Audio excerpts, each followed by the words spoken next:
Eu gostaria de fazer uma pergunta para vocês nesta manhã e eu peço que você reflita. Só você e Deus, tá bom? Responda para Ele, tá?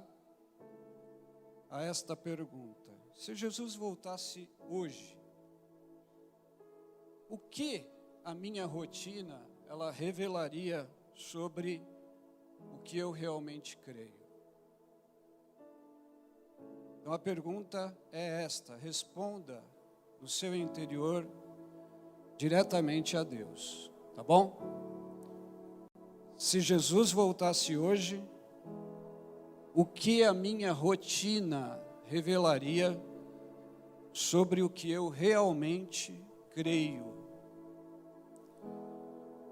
Mateus 25, que é o texto, o contexto que nós usaremos para essa breve mensagem, Jesus responde em 3 quadros, né?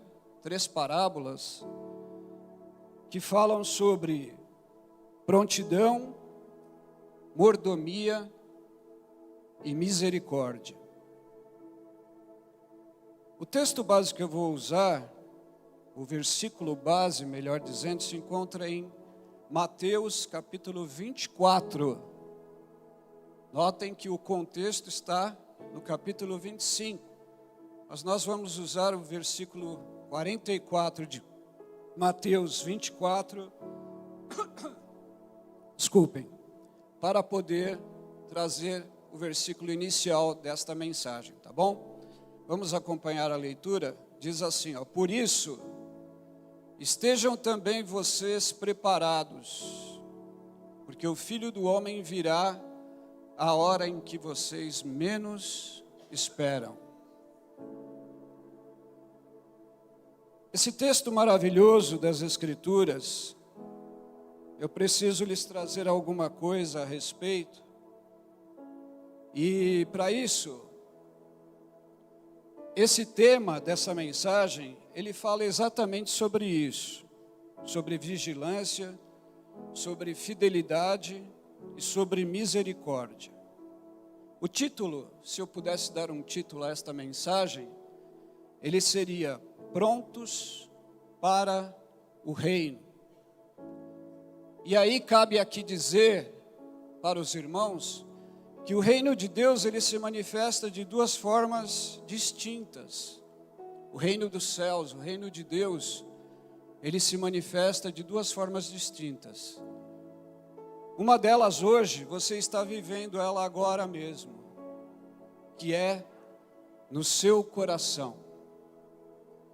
Deus não precisa de templos feitos por mãos humanas. O templo onde Deus manifesta o seu reino é o seu coração. E a segunda forma, ela irá ocorrer, porque em breve Jesus vai voltar. E quando ele voltar, ele virá como rei. E ele instalará aqui nesta terra o seu reinado. E todos serão governados pelo nosso Cristo, que venceu a morte, triunfa diante do Senhor. E em breve voltará para implantar o seu reino na face da terra. Então, de 2 formas distintas, o reino de Deus, o reino dos céus, se manifesta hoje. Para a gente poder mostrar para vocês um pouquinho do pano de fundo de Mateus 25, eu preciso esclarecer alguns pontos para vocês. Eu peço que vocês tenham bastante atenção, porque eu não vou poder parar, o tempo é muito curto, e a gente ainda pretende, terminar dentro do horário previsto e podermos estar com os nossos pais, a propósito aqui, feliz Dia dos Pais a todos os irmãos que têm compreendido, que têm recebido de Deus essa missão tão importante, têm compreendido isto e têm agido de conformidade com o que Deus espera de cada um de vocês. Que o Senhor lhes abençoe Que o Senhor lhes dê força e graça para que continuem sendo homens de Deus, homens que conduzem vossas famílias para junto do Pai. Amém? Eu gostaria de iniciar dizendo que o Evangelho de Mateus ele foi escrito para cristãos judeus. Mateus escreveu o Evangelho e o objetivo dele era alcançar os cristãos judeus, aqueles que estavam se convertendo pela pregação do Evangelho de Cristo, esclarecendo-lhes como funciona o plano de salvação que Deus elaborou e concretizou em Cristo. Então, primeiro ponto, Mateus escreveu o Evangelho para cristãos judeus, tá? Quando ele escreveu o Evangelho, ele procurou, é lógico, né, para que pudesse ter a sua mensagem compreendida, alcançada, usar recursos específicos da cultura judaica.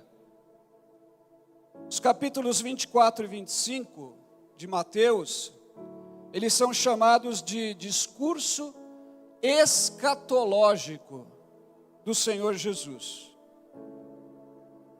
Nesta ocasião, Jesus estava no Monte das Oliveiras. Ele estava no Monte das Oliveiras, cercado pelos seus discípulos. E os discípulos começaram a formular questões ao Senhor, referentes a quando se daria a volta dele para reinar como Rei e Senhor sobre todas as coisas. E eles faziam perguntas ao Senhor e o Senhor foi respondendo estas perguntas. Eles perguntavam acerca do fim dos tempos. E o Senhor Jesus foi respondendo cada uma das questões deles. Para que eles pudessem entender melhor, o Senhor usava parábolas, que são histórias que usavam recursos de figura de linguagem, muitos deles recursos físicos, coisas materiais, coisas físicas, para que eles entendessem as coisas espirituais que Deus queria transmitir. E o Senhor, naquele momento, Ele estava preparando os seus discípulos para tempos difíceis,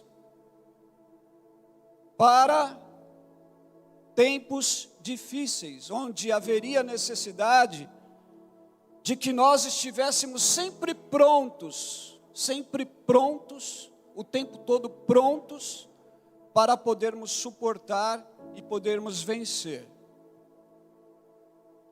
No meio desta conversa escatológica, o Senhor ele pega, e aqui eu quero deixar bem claro para os irmãos, eu vou me deter mais na parábola das 10 virgens, tá? Mas vou falar de forma superficial sobre as outras duas parábolas, a parábola dos talentos e a parábola das ovelhas e dos bodes, tá? Mas eu vou me deter principalmente na questão da parábola das 10 virgens.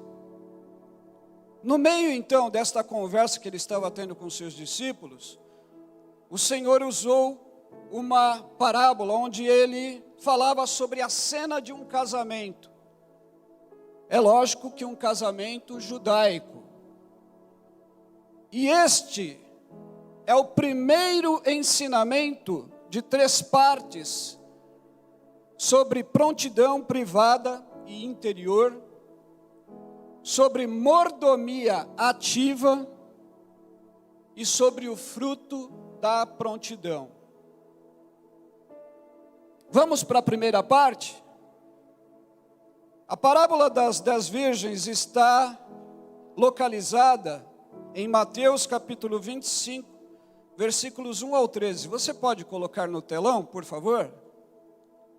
Vamos ler um pouquinho essa parábola. Então o reino do céu será semelhante a 10 virgens que, pegando as suas lâmpadas, saíram a encontrar-se com o noivo. 5 delas eram imprudentes e 5 prudentes. As imprudentes, ao pegar as suas lamparinas, não levaram óleo consigo. Mas as prudentes, além das lamparinas, levaram óleo nas vasilhas, além das lamparinas. E como o noivo estava demorando, todas ficaram sonolentas e adormeceram. Mas à meia-noite ouviu-se um grito: eis o noivo, saiam ao encontro dele. Então todas aquelas virgens se levantaram e prepararam as suas lamparinas. E as imprudentes disseram às prudentes: deem a nós um pouco do óleo que vocês trouxeram, porque as nossas lamparinas estão se apagando. Mas as prudentes responderam: não, porque então vai faltar tanto para nós como para vocês. Vão aos que o vendem e comprem óleo para vocês. E saindo elas para comprar, chegou o noivo, e as que estavam preparadas entraram com ele para a festa do casamento, e fechou-se a porta. Mais tarde chegaram as virgens imprudentes, dizendo: Senhor, Senhor, abra a porta para nós.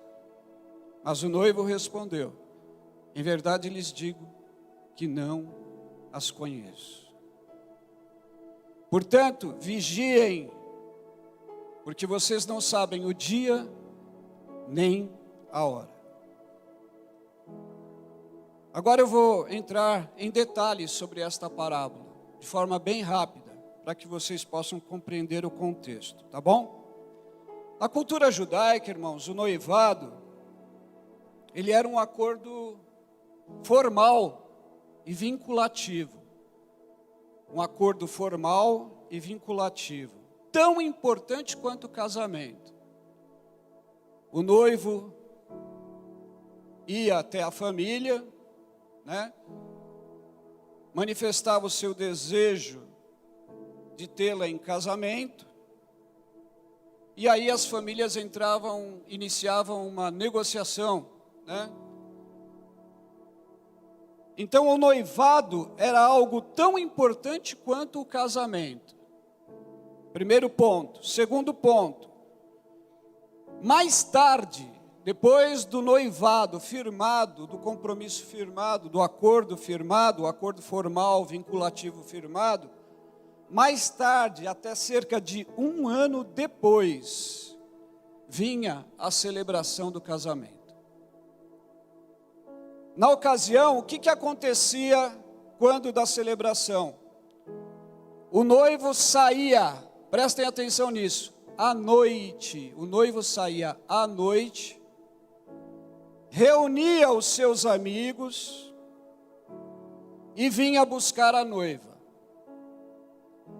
No noivado, durante o noivado, o noivo e a noiva escolhiam e nomeavam 10 virgens que fariam uma espécie de cortejo nupcial, procissão nupcial, até o local da celebração do casamento. E o que essas noivas, essas virgens elas faziam? Elas pegavam lamparinas e elas iluminavam o caminho com as lamparinas. E o combustível dessas lamparinas qual era? O azeite, o óleo. E elas iam abrindo o caminho, mostrando o caminho, para que o noivo e a noiva e os convidados pudessem chegar até o local da celebração do casamento. A missão dessas virgens era manter as lamparinas acesas, para que todos soubessem que o noivo estava chegando, o que era uma honra muito grande para essas 10 virgens. Notem, irmãos, que pelo conteúdo do chamado delas, pelo conteúdo da missão que elas tinham em mãos, elas não apenas, se não cumprissem rigorosamente com aquele ritual, elas afetariam a si próprias com muita desonra, como também elas afetariam todos que não cumprissem, se elas não cumprissem com a missão que lhes foi dada. Todos quem? Todos os convidados, o noivo e a noiva, inclusive. Tá? Uma lamparina que se apagasse era um grande constrangimento, Notem que eu estou citando para vocês alguns pontos importantes para que vocês compreendam. E se vocês agora, pelo Espírito de Deus, conseguirem associar isto com a missão da Igreja de Cristo na terra, vocês vão compreender o que está sendo dito a cada um de vocês nesta manhã. A hora da chegada do noivo era imprevisível. Muito embora haviam sinais, à noite, por exemplo. Haviam sinais, mas a hora certa, exata em que ele apareceria, era imprevisível. E dependia de alguns fatores. As negociações entre as famílias, o pagamento do dote, ou simplesmente a duração das comemorações na casa do noivo. Era quase que tradicional que houvesse atraso da parte do noivo, quase que tradicional. Todos os noivos se atrasavam para os casamentos judaicos. Era quase que uma tradição entre eles. E como já foi dito, essas lamparinas precisavam estar acesas constantemente. Porque não se sabia em que momento o grito ecoaria: aí vem o noivo. Somente a prontidão destas 10 virgens garantiria isto. E agora prestem atenção nisso. No começo, quando elas foram chamadas, todas pareciam iguais. Todas elas pareciam estarem prontas.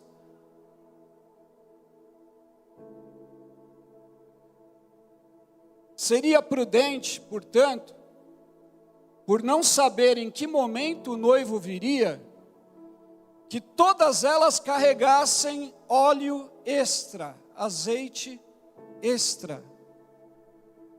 Porque como as lamparinas deveriam ficar acesas constantemente durante a noite,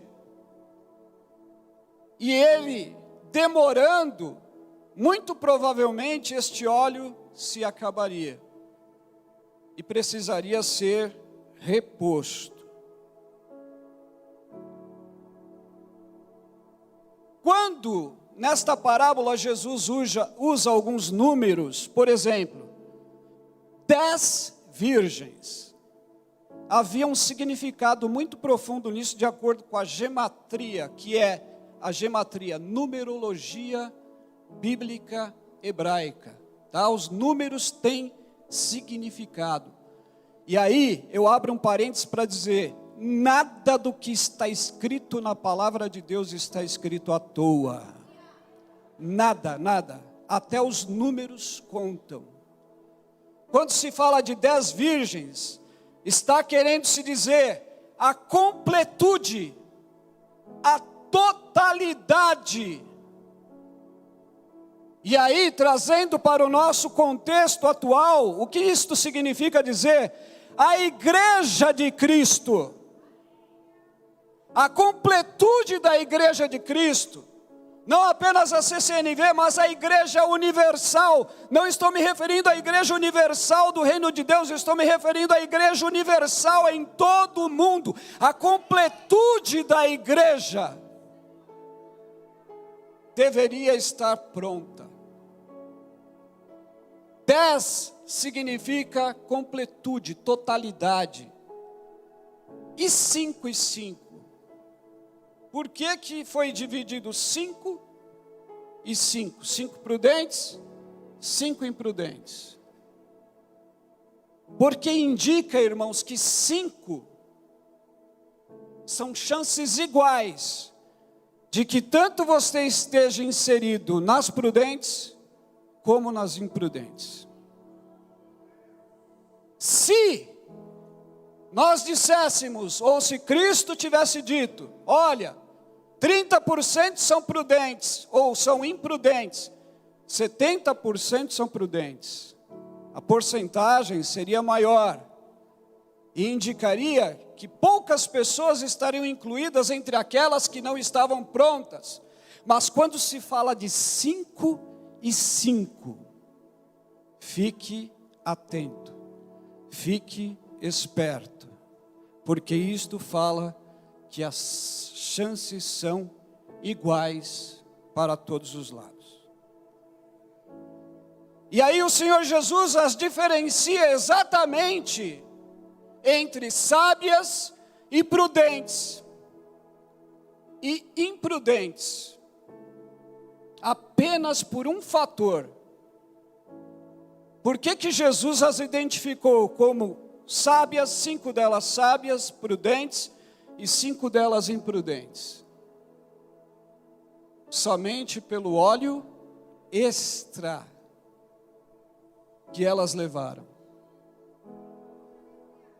A diferença era esta: não era a aparência delas, não era o convite que foi feito para todas elas, não era o lugar que elas ocupavam entre as 10 virgens, era apenas o óleo extra.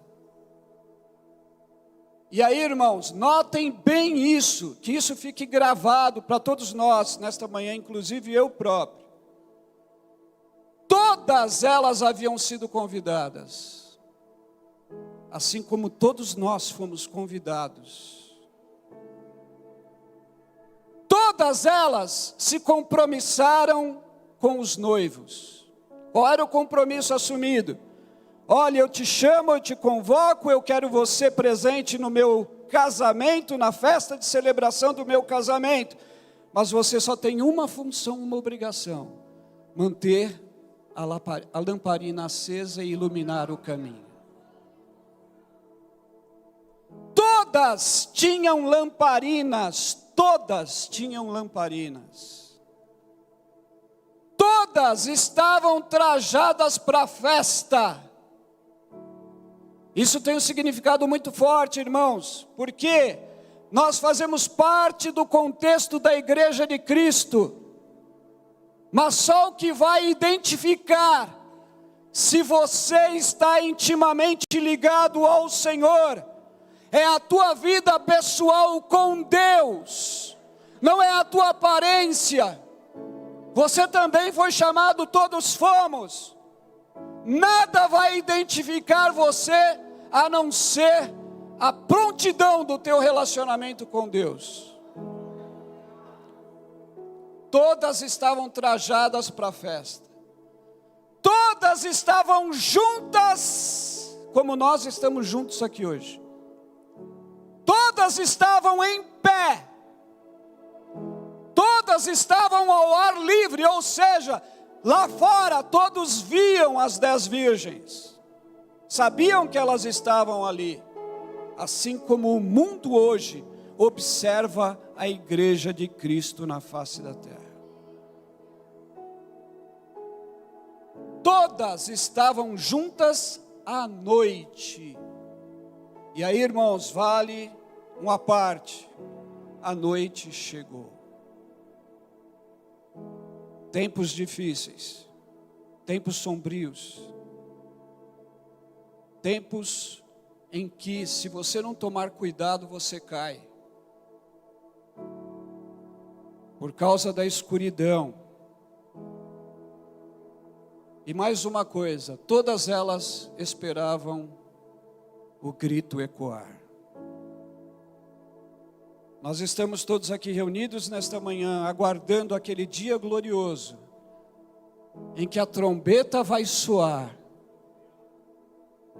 e Cristo vem buscar a noiva dele.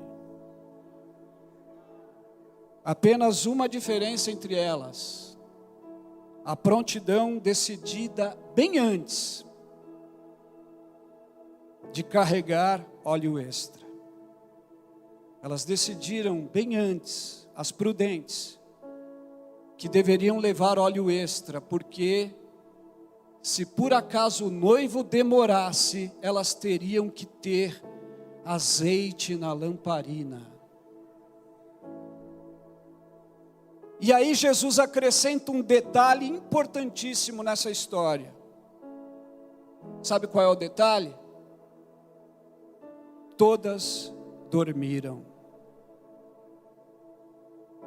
Todas elas dormiram. O sono não era o fator decisivo nessa história. Mas o que elas carregavam, sim. O sono não era o fator decisivo. Notem que todas dormiram.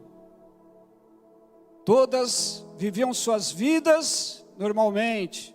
Assim como a igreja hoje vive a sua vida normalmente. Culto após culto. Evento após evento. Todas dormiram. Mas o fator mais importante é que umas 5 delas carregavam reserva. À meia-noite, ouve-se o clamor. O noivo vem. Saiam-lhe ao encontro. Aí o grito ecoa, elas se despertam. Todas acordaram e começaram a preparar as suas lamparinas, que já estavam com a luminosidade delas apagando. Só que umas tinham azeite de reserva e outras não. Queridos, uma informação importantíssima para todos nós. É neste momento que nós notamos a diferença entre elas. É quando o grito ecoou. É quando se ouviu: o noivo vem, o noivo vem. Que você pôde notar a verdadeira diferença entre 1 e 8. Entre uma e outra. Malaquias 3,18, é possível colocar na tela? Olha o versículo que diz: então vocês verão mais uma vez a diferença entre o justo e o ímpio, entre o que serve a Deus e o que não o serve. Malaquias 3,18. As insensatas, quando perceberam que não tinham azeite, olharam para as prudentes, para as sábias, e pediram um pouquinho do azeite delas, para que pudessem iluminar suas lamparinas. Mas as sábias, não por maldade, notem isso, não por maldade, mas simplesmente por um único fator: quem tinha a incumbência de iluminar o caminho eram as 10 virgens. Se todas elas dividissem, talvez o azeite não fosse suficiente e o caminho não seria iluminado. Elas não cederam para que o caminho se mantivesse aceso. E disseram às imprudentes: vão buscar lá com quem vende. Quem vende o azeite, vai lá buscar. As imprudentes, percebendo que não teriam o azeite das prudentes, foram buscar junto aos vendedores. Só que quando elas voltaram, a porta estava fechada.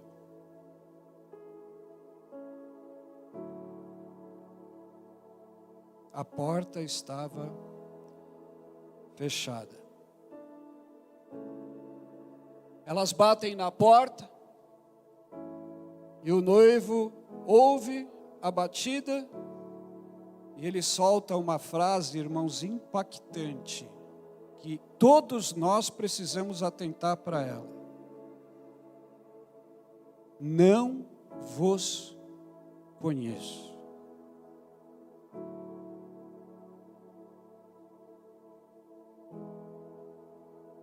E aí Jesus termina a parábola com uma frase, uma ordem, na verdade, é uma ordem, onde ele diz: vigiai, porque vocês não sabem a que hora o Filho do Homem vai voltar. Notem uma coisa importante. Jesus estava no Monte das Oliveiras, o mesmo monte para o qual a Bíblia diz que um dia ele vai voltar, sobre o Monte das Oliveiras. E ele estava falando, irmãos, para discípulos, não estava falando para qualquer pessoa, estava falando para discípulos. O que é discípulo? É um aprendiz. Jesus estava ensinando aos seus aprendizes, que futuramente seriam semelhantes a ele, pequenos cristos, é o que a gente costuma dizer no check-in.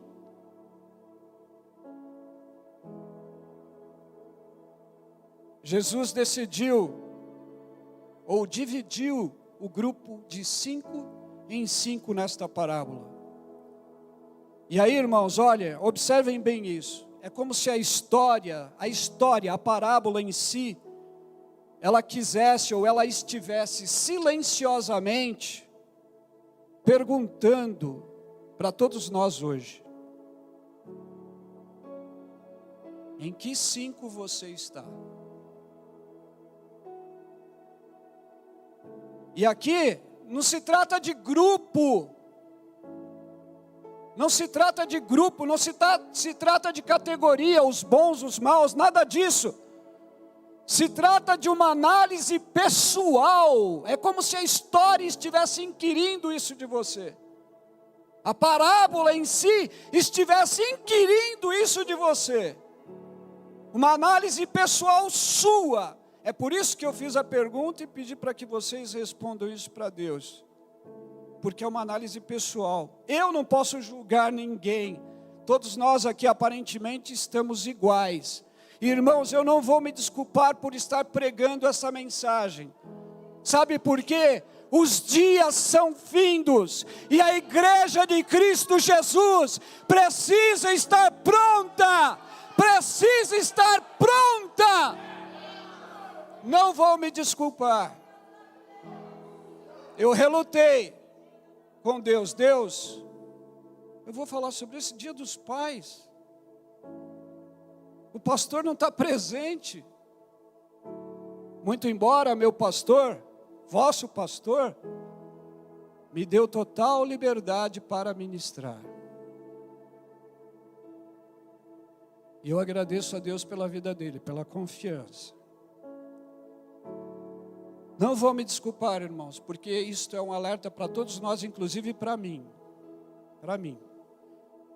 Porque a palavra de Deus é tal qual espada aguda de 2 fios, corta de todos os lados. Do lado do pregador e do lado de quem ouve. A palavra do Senhor corta dos 2 lados. E aí a história te questiona, faça você mesmo uma análise pessoal sua, reflita hoje, sem falta. Reflita hoje. Em que 5 eu estou? Eu estou entre as 5 prudentes que levam azeite extra? E quando eu falo de azeite, irmãos, azeite é símbolo do Espírito Santo de Deus, é símbolo de uma fé viva. E quando se fala de vida, se fala do Espírito Santo de Deus. Eu não posso dizer quem tem o Espírito Santo de Deus ou não, a não ser pelos frutos dessa pessoa. É a única forma de eu analisar essa pessoa. Se o fruto dela é o fruto do Espírito, então o Espírito de Deus está agindo nela. Essa é a única forma. E não cabe a mim ficar julgando ninguém. É por isso que a história nos conduz a uma análise pessoal, individual. Cada um que se analise, como diz o texto das Sagradas Escrituras da Santa Ceia, examine-se, pois, o homem a si mesmo. Sobre o azeite, você não pode pegar emprestado os anos de fidelidade, de prontidão silenciosa, privada, porque muitas vezes essas pessoas não aparecem, mas elas têm uma relação íntima com Deus, que só Deus sabe como é esta relação. Pessoas que fazem suas orações quando chegam em casa, que têm uma vida de devocional diante da presença do Senhor, às vezes não são visíveis. No seu dia a dia, no seu labor diário, é que demonstram isso com Deus, e só Deus sabe, porque Ele esquadrinha o coração de cada um de nós. Ele esquadrinha o coração de cada um de nós. Ninguém nos conhece melhor do que Ele. Ninguém sabe a motivação real pela qual você está aqui, mas o Espírito Santo de Deus está sondando os corações nesta manhã. Você não pode pegar os anos emprestados dessas pessoas. Como se pega isso? Como eu vou pegar o azeite que está no pastor Reginaldo? Como eu vou pedir para ele? Ele tem a vida dele pessoal com Deus, ele tem os momentos dele com Deus. Deus o conhece, ele conhece o Criador. Ele se relaciona com Ele. Eu não posso simplesmente, de última hora, chegar e falar para ele: olha, me ceda um pouquinho da sua experiência, da sua bagagem, do seu relacionamento com Deus. Isso não existe, irmãos. Eu não posso chegar e obter isso da noite para o dia. Hoje, eu ainda posso me espelhar em algumas pessoas na igreja. Eu ainda posso andar lado a lado com algumas pessoas, percebendo que elas têm uma relação íntima com Deus, porque pelos frutos os conhecereis. Eu ainda posso me associar, estar lado a lado, andar lado a lado com Ele. Mas no último momento, não. Algumas coisas, irmãos, são intransferíveis, principalmente na hora da necessidade. Você não pode herdar o relacionamento de outra pessoa com Deus no último minuto. Você não pode herdar, não existe isso. Outra coisa importante, as virgens insensatas, elas não ficam sem óleo no momento tranquilo e privado delas, onde ninguém está olhando. Elas não ficam sem óleo nesse momento. Elas ficam sem óleo no exato momento em que o grito ecoa. E onde todos estão atentos à igreja, ou às 10 virgens no caso. Todos estão atentos. O grito ecoou: cadê as 10 virgens? Aonde estão as 10 virgens? Cadê as suas lamparinas acesas? É aí que você vai notar quem é prudente e quem é imprudente, quem é sábio e quem é insensato, quem estava pronto e quem não estava pronto. O chamado, irmãos, o chamado, e aí eu falo, pode ser o chamado comum a todos, e pode ser o chamado individual de cada um. Ele sempre chega em um momento em que ninguém pode prever. Ninguém pode prever.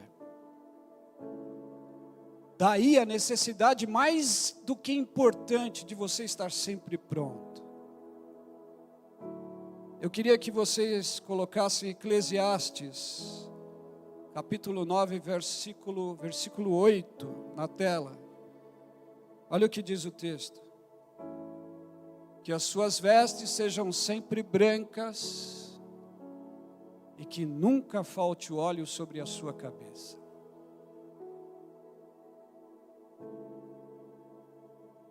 A porta se fecha e revela uma coisa muito importante. Não se trata do tempo em que isto ocorre. Não se trata do tempo. Se trata de relacionamento contínuo.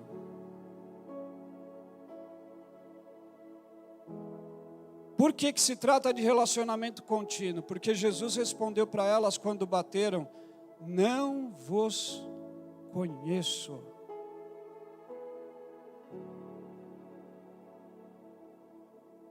Frequentar a igreja, irmãos, vir aos cultos, participar das atividades, aparência, é uma coisa que todos nós temos. Mas o que conta de verdade é a tua vida íntima e pessoal com Deus. O que vai contar naquele dia é a tua vida pessoal com Deus, é o teu relacionamento com Ele.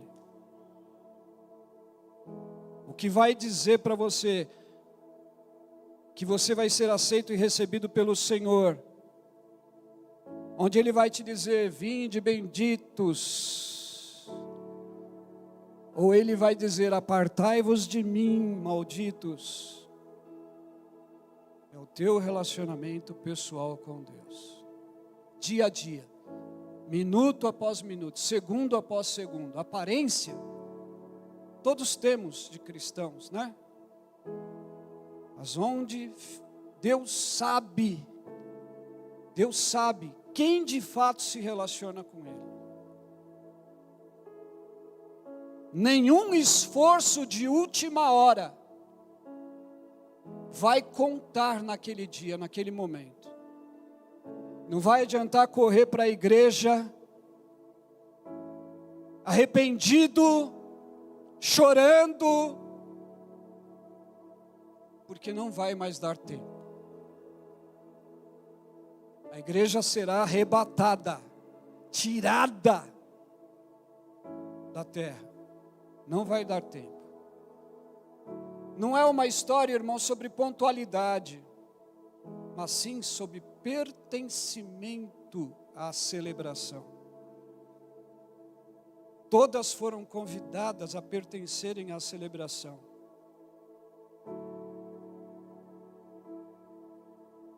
Elas eram conhecidas pelo noivo antes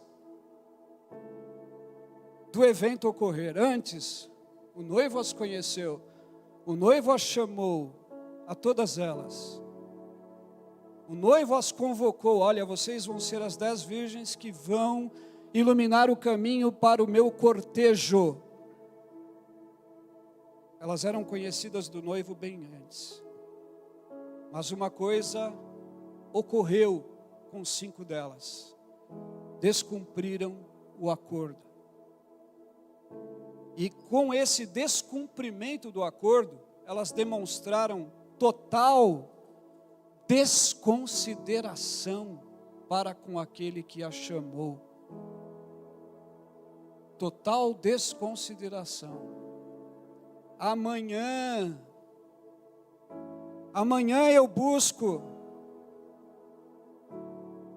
Tem tempo. Amanhã eu me aproximo mais de Deus. Amanhã eu vou orar mais. Amanhã eu vou buscar mais a Deus, eu vou ler mais a sua palavra. Amanhã. Não. A palavra de Deus para você é hoje, agora.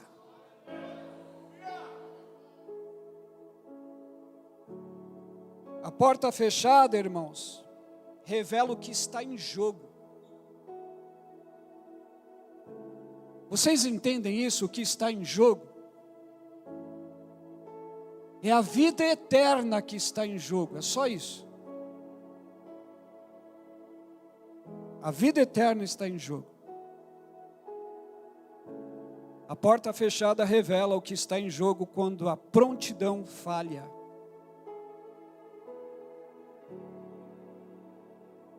Sabe o que é mais duro disso tudo?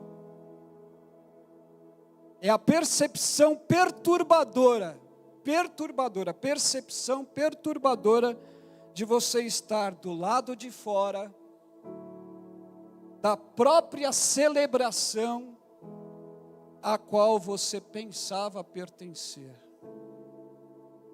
Olha a seriedade disso. O que mais fere é você saber que um dia será revelado quem verdadeiramente serviu a Deus e quem não o serviu. E você perceber, se não tiver se aprontado, se não tiver se preparado, você perceber perturbadoramente que você está do lado de fora, que você ficou do lado de fora daquele momento para o qual você achava que estava ou que iria desfrutar. Isso é muito sério, muito sério.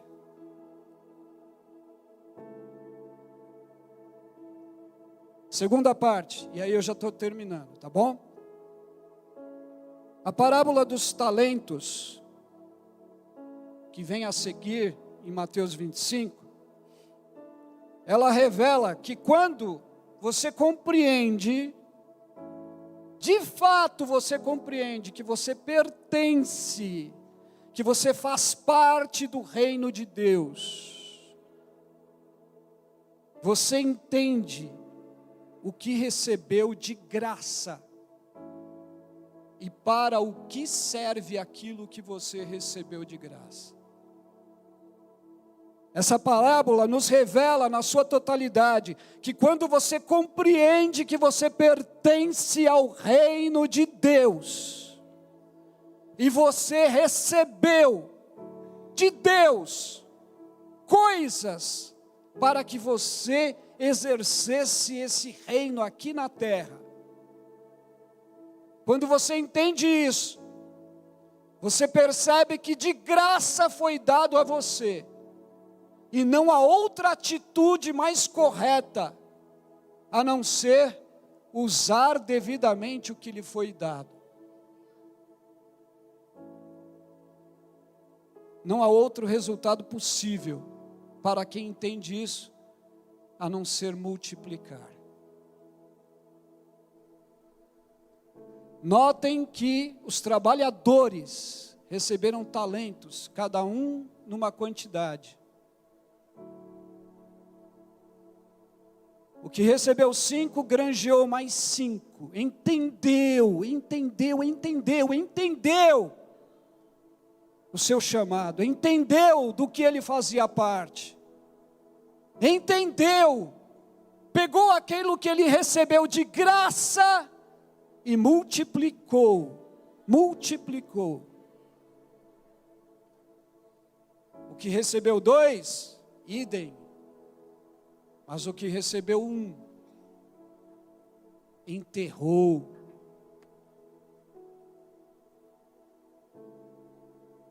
Deus te deu coisas. E aqui, eu vou citar uma palavra que tem sido citada pelo nosso pastor há alguns cultos atrás: mordomia cristã. o que é mordomia cristã. Deus te delegou coisas.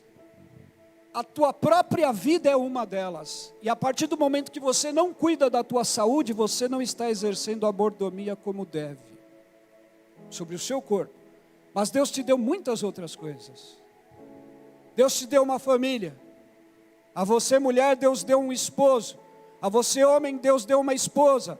A você, casal, Deus deu filhos. Deus tem te dado todas as coisas que você precisa. Deus te deu saúde, mas você não tem cuidado daquilo que Deus te deu. Lembre-se, você é o templo do Espírito Santo de Deus. É você que tem a incumbência de mostrar ao mundo, de revelar ao mundo que existe um caminho que soluciona todos os problemas da vida das pessoas, e esse caminho é Jesus Cristo, o Senhor. Quando Ele habita em você, quando o reino de Deus se instaura dentro de você, você entende para o que você foi chamado, e não há outra coisa a fazer, a não ser multiplicar o que Ele tem te dado de graça. Para finalizar, a parábola das ovelhas e dos bodes. E aí foi um pedido pessoal do nosso pastor, que eu associasse com o foco do nosso ano, discipulado. A parábola das ovelhas e dos bodes, ela revela que o fruto da prontidão de relacionamento com Deus e de proximidade com Cristo, ele produz misericórdia. Por que ele produz misericórdia? Porque você, com a relação sua com Deus, você se torna mais parecido com Ele a cada dia. E por onde Jesus andou, por onde Ele passou, em todas as formas pelas quais Ele se manifestou, Ele só trouxe misericórdia e amor. E quando você começa a se relacionar com Ele, prontamente, intimamente, você passa a exercer o mesmo sentimento, a mesma atitude que Ele exerceu. E a gente entende que nós precisamos nos relacionar, nós passamos a entender corretamente com Ele. 2 mandamentos o Senhor resumiu, todos os 10 mandamentos, que vinham dos 613, olha, são 613 normas, foram resumidas em 10 mandamentos. Dos 10 mandamentos, o Senhor Jesus resumiu em 2 apenas: amar a Deus sobre todas as coisas, e ao próximo como a ti mesmo. 3 coisas, ó. Eu me relaciono com Deus, eu amo a Deus, eu amo a mim mesmo e amo o próximo como amo a mim mesmo. A igreja, irmãos, é um organismo vivo e relacional, formado por pessoas ligadas pela fé e pelo amor. Organismo vivo e relacional, formado por pessoas ligadas pela fé e pelo amor. E aqui eu concluo, irmãos, dizendo, essa mensagem, a época em que ela foi dita para os discípulos do Senhor, ela tinha a missão de mostrar a eles um chamado à perseverança, à vigilância e à prontidão. Para os judeus cristãos da época, era uma advertência de Cristo contra a negligência espiritual, não ritual, porque judeu é ritualista. Mas era uma advertência que Jesus estava dando a eles para uma questão espiritual mais profunda. E para nós, hoje, qual é o lembrete? Qual é a mensagem que Deus quer que você entenda? Fé viva não pode ser vivida de modo superficial. Fé viva não pode ser vivida de forma superficial. Em todas estas parábolas há uma vocação, há um chamado. Em todas estas parábolas há uma diferença entre quem cumpre e quem não cumpre o chamado. Em todas estas parábolas há um resultado. Entenderam? Amém? Jesus está às portas. Não queira ouvir dele: apartai-vos de mim, porque eu não vos conheço. Amém? Deus abençoe todos vocês. Uma ótima semana em nome de Jesus.